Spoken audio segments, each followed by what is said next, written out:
मरे घर पनिया पिलाई दी है जान गे कफन ओढ़ाई दी है टूटत ही जब प्राण गे मरे घर पनिया पिलाई दी है जान गे कफन ओढ़ाई दी है टूटत ही जब प्राण गे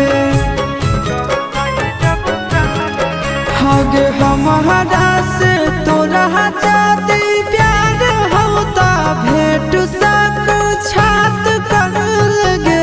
हगे सोनाया गावा हो भरती पा